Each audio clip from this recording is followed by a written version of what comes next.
નમસ્કાર વિદ્યાર્થી મિત્રો, શ્રી સત્યપ્રકાશ વિદ્યાપીઠ દ્વારા ઓનલાઈન એજ્યુકેશનની અંદર આપ સર્વે વિદ્યાર્થી મિત્રોનું હાર્દિક સ્વાગત કરવામાં આવ્યું છે.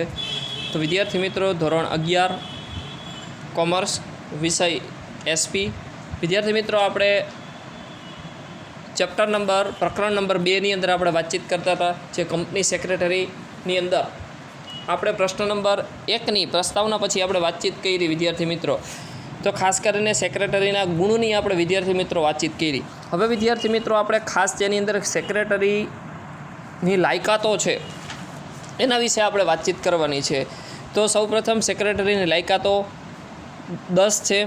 શૈક્ષણિક લાયકાત, હિસાબ વ્યવસ્થાનું જ્ઞાન, કાર્યાલય સંચાલકનું જ્ઞાન, સભા સંચાલનનું જ્ઞાન, વિવિધ કાયદાઓનું જ્ઞાન, આર્થિક અને રાજકીય પ્રવાહોનું જ્ઞાન, સાંપ્રત સમયોનું જ્ઞાન, અંગ્રેજી ભાષાઓ પર પ્રભુત્વ અને અન્ય ભાષાઓનું જ્ઞાન પણ હોવું જોઈએ, જનસંપર્કનું જ્ઞાન, કમ્પ્યુટર્સ અને અન્ય ઇલેક્ટ્રોનિક સાધનોનું જ્ઞાન પણ છે એ ખાસ કરીને સેક્રેટરીની અંદર હોવું જોઈએ. તો વિદ્યાર્થી મિત્રો, ખાસ કરીને હવે આપણે સેક્રેટરીની જે લાયકાતો છે એના વિશે વિદ્યાર્થી મિત્રો આપણે વાતચીત કરવાની. સૌપ્રથમ પહેલી જે લાયકાત છે એ શૈક્ષણિક લાયકાત, જે એજ્યુકેશન ફિલ્ડ બહુ મહત્ત્વનું છે. તો આપણે હવે વિદ્યાર્થી મિત્રો નંબર 1થી આપણે સવિસ્તાર સમજીએ. શૈક્ષણિક લાયકાતની અંદર વિદ્યાર્થી મિત્રો એજ્યુકેશન ક્વોલિફિકેશનની અંદર આપણે જોઈ તો સેક્રેટરી પાસે institute of company secretary of ઇન્ડિયાનું પ્રમાણપત્ર હોવું જોઈએ. જો વિદ્યાર્થી મિત્રો ખાસ કરીને પોતે જે પણ ગ્રેજ્યુએશન કરેલું છે, જે ક્વોલિફિકેશન છે એનું ખાસ કરીને institute of company secretary of ઇન્ડિયાનું પ્રમાણપત્ર હોવું જોઈએ, જે શૈક્ષણિક લાયકાત દર્શાવે છે. બીજી રીતે કહીએ તો તે કંપની ધારાની જોગવાઈ મુજબ સેક્રેટરી હોવા જોઈએ. જો ખાસ કરીને બીજી રીતના આપણે જોઈએ તો કંપની ધારાની જોગવાઈ મુજબ જે સેક્રેટરી ખાસ કરીને હોવા જોઈએ. આ ઉપરાંત કાયદાની ડિગ્રીઓ તેને દસ્તાવેજો બનાવવામાં અને કરાર ઘડતરમાં મદદરૂપ બને છે. જો ખાસ કરીને કેવી જગ્યાએ મદદરૂપ થતા હોય છે તો કે કાયદાની એની પાસે ડિગ્રી હોવી જોઈએ, તેને દસ્તાવેજો બનાવવામાં અને કરાર ઘડતરમાં પણ મદદરૂપ થાય છે. તો એની શૈક્ષણિક લાયકાત છે. નંબર 2, હિસાબી વ્યવસ્થાનું જ્ઞાન હોવું જોઈએ. કંપનીના હિસાબો વ્યવસ્થિત રખાય, કાયદા મુજબ રખાય, સમયસર ઓડિટ થાય તેની ફરજ છે. જો ખાસ કરીને કંપનીની અંદર જે પણ હિસાબો જે થાય છે એનું વ્યવસ્થિત એને રાખવા પડે છે, કાયદા મુજબ રાખવા જોઈએ, સમયસર ઓડિટ થાય તેની ફરજ છે. જો ઓડિટ ન થાય તો કંપનીને ક્યારેક પણ નુકસાન પણ થતું હોય છે. તો હરેક વસ્તુ છે એ સમયસર છે એ થવી જોઈએ. તો જ શેર હોલ્ડર સમક્ષ વાર્ષિક હિસાબો રજૂ કરી શકાય છે. જો ખાસ કરીને શેર હોલ્ડરો સમક્ષ વાર્ષિક હિસાબો જે રજૂ છે તો જ કરી શકીએ. હિસાબોનું જ્ઞાન જે વ્યવસ્થિત હોય અને હિસાબો પરફેક્ટ રીતના થતા હોય, બરાબર, તો જ ખાસ કરીને શેર હોલ્ડરો સમક્ષ છે વાર્ષિક હિસાબો છે એ રજૂ કરી શકીએ છીએ. આ બધું જ ત્યારે જ શક્ય બને જ્યારે તેની પાસે હિસાબી વ્યવસ્થાનું જ્ઞાન છે એ પ્રાથમિક જ્ઞાન હોય તો જ આ બધી વસ્તુ છે એ વ્યવસ્થિત રીતના હિસાબી જ્ઞાન કહેવામાં આવે છે. નંબર 3, કાર્યાલય સંચાલનનું જ્ઞાન. કાર્યાલયનો વડો કોણ હોય છે તો કે સેક્રેટરી હોય છે. કાર્યાલયના કાર્યોની કાર્યની ફાળવણી માટે જુદા જુદા વિભાગો વચ્ચે સંકલન સાધવા માટે તેની પાસે કાર્યાલય સંચાલકનું જ્ઞાન આવશ્યક હોય છે. જો ખાસ કરીને કાર્યાલયનો વડો કોણ હોય છે? સેક્રેટરી હોય છે. કારણ કે એને નીચે છે બધા લોકો કર્મચારીઓ કામ કરતા હોય છે. તો કે કાર્યાલયના કાર્યોનું ફાળવણી માટે પણ સેક્રેટરી મદદરૂપ થાય છે. જુદા જુદા વિભાગો વચ્ચે સંકલન સાધવા માટે તેની પાસે કાર્યાલયનું પણ જ્ઞાન છે, મીન્સ કે નોલેજ છે હોવું જોઈએ.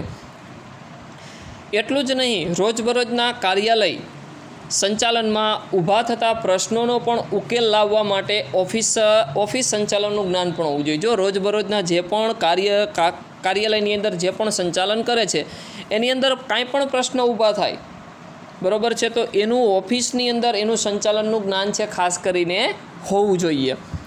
ત્યાર પછી નંબર 4, સભા સંચાલનનું જ્ઞાન. કંપની સેક્રેટરીએ સંચાલક મંડળની શેર હોલ્ડરની, ડિબેન્ચર હોલ્ડરની, લેણદારો વગેરેની સભાઓ ભરવાની હોય છે. જો ખાસ કરીને કંપની સેક્રેટરીને કઈ સભાઓ ભરવાની હોય છે તો કે કંપની સેક્રેટરીએ સંચાલક મંડળની સભા ભરવાની હોય છે, શેર હોલ્ડરની સભાની અંદર રહેવાનું હોય છે, ડિબેન્ચર હોલ્ડરની અંદર સભાની અંદર રહેવાનું હોય છે અને લેણદારોની સભાની અંદર પણ છે પોતાને રહેવાનું હોય છે. એટલે વગેરે સભાઓનું એને પોતે ભરવાની હોય છે, હાજર પોતાને રહેવાનું હોય છે ફરજિયાતપણે. આ સભા ભરતા પહેલાં, સભા દરમિયાન અને સભા પછી જુદી જુદી ફરજો બજાવવાની હોય છે. જો સભા શરૂ થાય બરાબર, સભા ભરતા પહેલાં, સભા દરમિયાન, સભા પછી અને સભા પહેલાં એની ફરજો છે ખાસ કરીને છે એ બજાવવાની હોય છે. જેમ કે સભા બોલાવવાની નોટિસ આપવાની. જો ખાસ કરીને સભા બોલાવવા માટેની નોટિસ છે ફરજિયાત આપવાની હોય છે. એજન્ડા તૈયાર કરવાના હોય છે, મિનિટ્સ લખવાની હોય છે, કેટલી મિનિટે સ્ટાર્ટ થશે, કેટલી મિનિટે પૂર્ણ થશે, બધું ટોટલી પ્રકારનું કાર્ય છે એની પાસે હોય છે. કોરમ અને પ્રોક્સી અંગેની જોગવાઈઓનું પાલન પણ થાય માટે તે કંપની ધારાને સભા સંચાલનનું જ્ઞાન જરૂરી છે. જો કયા સમયે સ્ટાર્ટ કરવાની હોય છે, કયા સમયે પૂર્ણ કરવાની હોય છે, બરાબર. કોરમ અને પ્રોક્સી અંગેની જોગવાઈઓનું પાલન પણ છે કોને કરવાનું હોય છે તો કે સેક્રેટરીને કરવાનું હોય છે. તો એનું પણ જ્ઞાન છે, કંપની ધારા અને સંચાલકનું જ્ઞાન પણ હોવું જોઈએ. ત્યાર પછી વિદ્યાર્થી મિત્રો નંબર 5ની અંદર આપણે જોશું વિવિધ કાયદાઓનું જ્ઞાન. વર્તમાન સંસ્કૃતિમાં સેક્રેટરી પાસે વિવિધ કાયદાઓનું જ્ઞાન આવશ્યક છે. જો ખાસ કરીને વર્તમાન સમયની અંદર જે પણ સેક્રેટરી છે એને કાયદાઓનું અલગ અલગ પ્રકારનું જ્ઞાન છે એ ફરજિયાત હોવું જોઈએ. તો જ કંપનીનું સંચાલન અસરકારક રીતે કરી શકાય છે. જો પૂરતા પ્રમાણની અંદર હરેક પ્રકારના કાયદા જે ઘડેલા છે એ કાયદાઓનું જ્ઞાન છે એ હોવું જોઈએ, તો જ છે વ્યવસ્થિત રીતના કંપની છે એ ચાલી શકે છે. આ કાયદાઓમાં ખાસ કરીને ભારતીય કરારનો કાયદો, સેબીનો કાયદો, માલ વેચાણનો કાયદો, stamp duty act, provident fund અંગેનો કાયદો, જામીનગીરી કરાર અંગેનો કાયદો, વેટ અંગેનો કાયદો, સર્વિસ ટેક્સ અંગેનો કાયદો, એમ વિવિધ પ્રકારના ધારકીય જ્ઞાન જો સેક્રેટરી પાસે હોય તો તેની કામગીરી કાર્યક્ષમ અને સરળ બને છે અને કંપનીને સંભવિત કાનૂની મુશ્કેલીઓથી દૂર રાખવામાં આવે. જો ખાસ કરીને સેક્રેટરી પાસે પૂરતા પ્રમાણની અંદર જ્ઞાન છે એ કાયદાકીય હોવું જોઈએ. કયા કાયદાઓ તો કે ખાસ કરીને જે પણ કાયદાઓ છે, ભારતીય જે પણ કરારો જે ઘડેલા છે, જે પણ કાયદાઓ ઘડેલા એનું પૂરતા પ્રમાણની જ્ઞાન હોવું જોઈએ. સેબીના કાયદાનું જ્ઞાન હોવું જોઈએ. માલ જે વેચાણ થાય છે એના કાયદાનું જ્ઞાન હોવું જોઈએ. સ્ટેમ્પ ડ્યુટી એક્ટ કેટલો ભરવાનો હોય છે એનું જ્ઞાન હોવું જોઈએ. પ્રોવિડન્ટ ફંડ કેટલો આવે એ કાયદાનું અંગેનું જ્ઞાન હોવું જોઈએ. જામીનગીરી કરારો અંગેના જે કાયદાઓ ઘડેલા છે એનું પણ જ્ઞાન હોવું જોઈએ. વેટ ટેક્સ જે ભરે છે બરાબર એ અંગેના કાયદાઓનું જ્ઞાન છે હોવું જોઈએ. સર્વિસ ટેક્સ અંગેના કાયદાઓનું જ્ઞાન હોવું જોઈએ. એમ વિવિધ પ્રકારના જે ધારાકીય જ્ઞાન છે એ સેક્રેટરી પાસે ખાસ કરીને હોવા જોઈએ. તો જ છે જે કામગીરી કાર્યક્ષમ રીતે અને સરળ બને છે અને કંપનીને સંભવિત કાનૂની જે મુશ્કેલીઓ છે એનાથી ખાસ કરીને દૂર રાખે છે. તો વિવિધ પ્રકારનું જ્ઞાન પણ છે એ ખૂબ જરૂરી છે. ત્યાર પછી વિદ્યાર્થી મિત્રો નંબર 6 આર્થિક અને રાજકીય પ્રવાહોનું જ્ઞાન. કંપની સમાજમાં અસ્તિત્વમાં આવે છે, સમાજનો એક ભાગ છે અને સમાજના વિવિધ પક્ષકારો સાથે સંકળાયેલા છે. જો કંપની સમાજમાં અસ્તિત્વ ધરાવે છે, સમાજનો એક ભાગ છે અને સમાજમાં વિવિધ પક્ષકારો સાથે પોતે છે કંપની સંકળાયેલી છે. તેથી સેક્રેટરીએ વર્તમાન પ્રવાહોથી માહિતગાર રહીને, જો કેને માહિતગાર રહેવાનું છે તો કે વર્તમાન સમયની અંદર સેક્રેટરીને હરેક વ્યક્તિઓથી માહિતગાર રહી પલટાતા પ્રવાહોથી વાકેફ થઈ સંચાલક મંડળને જાણ કરી માર્ગદર્શન આપી કંપની માટે લાભદાયી પરિસ્થિતિનું નિર્માણ કરી શકે છે. સમાજમાં વર્તમાન આર્થિક અને રાજકીય પ્રવાહો કંપનીને ચોક્કસપણે અસર કરતા હોય છે. જો ખાસ કરીને આર્થિક અને સામાજિક પ્રવાહોનું જ્ઞાન છે એ ખાસ કરીને સેક્રેટરીની અંદર હોવું જોઈએ. પણ ક્યારે તો કે સેક્રેટરીએ વર્તમાન પ્રવાહોથી માહિતગાર રહેવું જોઈએ. જે પલટાતા પ્રવાહોથી વાકેફ એને પોતાને રહેવું જોઈએ. જો ખરાબ સમય આવે તો એનું પણ એને પોતાનામાં નોલેજ પૂરતા પ્રમાણની અંદર ખાસ કરીને હોવું જોઈએ. સંચાલક મંડળને જાણ કરી દેવી જોઈએ. માર્ગદર્શન આપી કંપની માટે લાભદાયી પરિસ્થિતિનું નિર્માણ છે એ કરી શકતા હોવા જોઈએ. સમાજમાં પ્રવર્તમાન આર્થિક અને રાજકીય પ્રવાહો માટે કંપની ચોક્કસપણે ખાસ કરીને અસર કરતી હોય છે.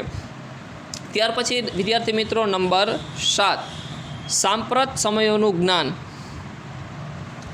સેક્રેટરીએ વર્તમાન પ્રવાહો અને સાંપ્રત સમસ્યાઓથી માહિતગાર થવું આવશ્યક છે. જો વર્તમાન સમયની અંદર બરાબર પહેલાં અને પછી ભૂતકાળમાં આવે અને ભવિષ્યમાં જે ખાસ કરીને જે પ્રવાહો છે તો ખાસ કરીને વર્તમાન સમયની અંદર વર્તમાન પ્રવાહ અને સાંપ્રત સમયની અંદર જે પણ માહિતી છે એ એકઠી કરી એનાથી માહિતગાર આવશ્યક છે પોતાને થવું જોઈએ. આ સમસ્યાઓ કંપનીના વિકાસ ઉપર અસર કરતા હોય છે. જો ખાસ કરીને કંપનીનો જે વિકાસ છે બરાબર છે એ ખાસ કરીને એની અસરો પર વિકાસ પર છે ખૂબ અસર કરે છે. દાખલા તરીકે આસામમાં ખનિજ તેલ ઉપર નિકાસનો પ્રતિબંધ ત્યાંના કેટલાક સ્થાનિક સંગઠનોએ કર્યો હતો. સાંપ્રત સમયની ઊભી થયેલી પરિસ્થિતિ અનુસાર સેક્રેટરી સંચાલક મંડળને માર્ગદર્શન આપીને ભવિષ્યમાં ઊભી થનારી સમસ્યા સામે અગમચેતી રાખે છે. જો ખાસ કરીને આપણે જોઈ તો અગાઉના સંજોગોની અંદર તો કે આસામમાં ખનિજ તેલ ઉપર નિકાસનો પ્રતિબંધ હતો. આ ટૂંકમાં સમજાવું છું કે અસમમાં ખનિજ તેલ ઉપર નિકાસનો પ્રતિબંધ હતો પણ ત્યાંના કેટલાક સ્થાનિક સંગઠનોએ કર્યા હતા. તો ત્યાંના જે સ્થાનિક જે સંગઠનો છે એને કરેલા છે. પણ આપણે તો કે સેક્રેટરીને ખાસ કરીને પોતાને સંચાલક મંડળને માર્ગદર્શન આપી ભવિષ્યમાં ઊભા થનારી જે સમસ્યાઓ શું કરવાની હોય છે આગમચેતી આપી અને પાછું નવું કાર્યનું જ્ઞાન છે એની પાસે હોવું જોઈએ. તો આવનારા વર્તમાન સમયની અંદર એને પોતાને જ્ઞાન ફરજિયાત હોવું જોઈએ તો સાંપ્રત સમયની સમસ્યાઓ છે એ દૂર થઈ શકે. ત્યાર પછી વિદ્યાર્થી મિત્રો નંબર 8, અંગ્રેજી ભાષા ઉપર ખાસ કરીને પ્રભુત્વ હોવું જોઈએ.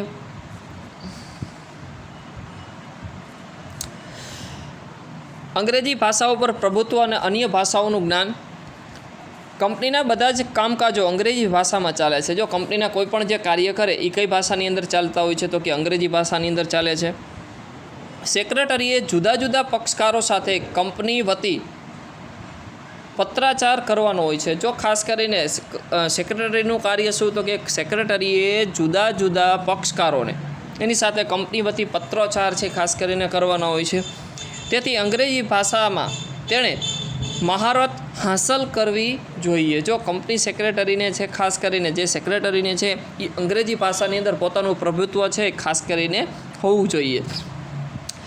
કંપનીનો વિસ્તાર થતાં વિદેશી કંપની સાથે પણ કાર્ય કરવાનું હોય છે. જો એવું નથી કે ઇન્ડિયાની કંપની છે તો ગુજરાતીમાં જ બધું હાલશે પણ એની પાસે અંગ્રેજી ગુજરાતી હરેક ભાષાઓનું છે એ જ્ઞાન જે ફરજિયાતપણે હોવું જોઈએ. કારણ કે શું કામ તો કે વિદેશની જે કંપની સાથે છે એને પોતાને કાર્ય કરવાનું હોય છે. એવા સમયે વિદેશી ભાષાનું જ્ઞાન કંપની સેક્રેટરીને કરારો કરવાના મદદરૂપ થતું હોય છે. જો ખાસ કરીને જો વિદેશ સાથે જો કોઈ પણ વિદેશી ભાષાનું જ્ઞાન પણ છે એ કંપની સેક્રેટરીને હોવું જોઈએ. શું કામ તો કે વિદેશી કંપની સાથે કાર્ય કરવું હોય બરાબર તો એના માટે છે વિદેશી જ્ઞાન પણ છે એ કરારો કરવા તો એનું જ્ઞાન પણ છે ફરજિયાતપણે હોવું જોઈએ. ત્યાર પછી જનસંપર્કનું જ્ઞાન. સેક્રેટરીએ કંપનીના જુદા જુદા પક્ષકારો સાથે કાર્ય કરવાનું હોય છે. જો એક સાથે નથી હરેક લોકો સાથે એને કાર્ય કરવાનું હોય છે. તેથી તેમની જોડે સંપર્ક જરૂરી છે. જો હરેક વ્યક્તિ સાથે એને સંપર્ક કરવાનો હોય છે એક સાંકળ બને એ સાંકળ સાથે પોતાને જે કાર્ય કરવાનું હોય છે જેથી તેમનામાં વિશ્વાસ કેળવી શકાય છે. કંપની સેક્રેટરીએ જો યોગ્ય જાહેર સંપર્કના જ્ઞાનનો ઉપયોગ કર્યો હોય તો લાંબે ગાળે કંપનીની પ્રતિષ્ઠામાં વધારો થાય છે. તેથી જનસંપર્કનું જ્ઞાન હોવું જોઈએ. જો હરેક વ્યક્તિ સાથે પોતાને પ્રતિષ્ઠામાં વધારો કરવા માટે ખાસ કરીને સેક્રેટરીને જનસંપર્ક સાથે ખાસ કે લોકો સાથેને સંપર્કમાં રહેવું જોઈએ. એના કારણે છે પોતાનો સંપર્ક છે વધે અને જનસંપર્કનું એટલે લોકો સાથેનું જ્ઞાન પણ છે એ વધારે થતું હોય છે. અને વિદ્યાર્થી મિત્રો આપણો છેલ્લો મુદ્દો જે છે એ કમ્પ્યુટર અને અન્ય ઇલેક્ટ્રોનિક સાધનોનું જ્ઞાન પણ છે ફરજિયાતપણે એને હોવું જોઈએ. તો વિકસિત સમાજમાં અને આધુનિક કંપનીઓમાં કમ્પ્યુટર વર્તમાન સમયની જરૂરિયાત છે. કારણ કે કોમ્પ્યુટર દ્વારા શેર હોલ્ડરો, ડિબેન્ચર હોલ્ડરો, સંચાલક મંડળ અને કંપની અંગેની અન્ય બાબતો, પક્ષકારો વિશેની વિશાળ માહિતી સંગ્રહ કરી શકાય છે, જેના કારણે સમય, સાધન અને માનવ શ્રમનો પણ બચાવ થાય છે. જો અત્યારના ઇલેક્ટ્રોનિક જે સાધનો આવી ગયા વિદ્યાર્થી મિત્રો, બરાબર, તો આધુનિક સમયની અંદર, આધુનિક સમાજની અંદર ખાસ કરીને કોમ્પ્યુટર વર્તમાન સમયની એક જરૂરિયાત છે, કારણ કે કોમ્પ્યુટર દ્વારા શેર હોલ્ડરો, ડિબેન્ચર હોલ્ડરો, સંચાલક મંડળ અને કંપની અંગેની અન્ય બાબતો, પક્ષકારો વિશેની વિશાળ માહિતી સંગ્રહ કરવા માટે ખાસ છે કમ્પ્યુટર આપણને ઇલેક્ટ્રોનિક સાધન તરીકે ઉપયોગ થાય છે. તો એનું પણ પૂરતું નોલેજ છે સેક્રેટરીને હોવું જોઈએ, જેના કારણે સમય અને સાધન અને માનવ શ્રમનો પણ ખૂબ જ બચાવ છે એ થાય છે. એટલા માટે સેક્રેટરી પાસે કોમ્પ્યુટર અંગેનું પણ જ્ઞાન છે જરૂરી છે. આ ઉપરાંત ઓફિસ સંચાલનમાં વપરાતા વિવિધ પ્રકારના ઇલેક્ટ્રોનિક્સ ગેજેટ મીન્સ કે ઉપકરણોનું જ્ઞાન પણ હોવું જોઈએ, જેથી કર્મચારીની ગેરશિસ્ત ઉપર અંકુશ રાખી શકાય. હરેક વ્યક્તિ કોઈપણ ઇલેક્ટ્રોનિક સાધન અને કોમ્પ્યુટર પર છે પોતાનું પ્રભુત્વ હોવું જોઈએ, તો કોઈપણ વ્યક્તિ છે કાર્ય છે એ સફળતાપૂર્વક છે એ કરી શકે છે. તો વિદ્યાર્થી મિત્રો, આપણે 2 પ્રશ્ન જે પૂર્ણ કર્યા, એક લાભ અને ગુણ અને લાયકાતો વિદ્યાર્થી મિત્રો જોયા. તો વિદ્યાર્થી મિત્રો, આપણો પ્રશ્ન છે અહીંયા પૂર્ણ થઈ ગયો છે, કંપની સેક્રેટરીના ગુણ અને લાયકાતો. તો વિદ્યાર્થી મિત્રો, આ બંને પ્રશ્ન છે ફેરબુકની અંદર લખી લેજો. જય હિન્દ, જય ભારત, જય શ્રી કૃષ્ણ.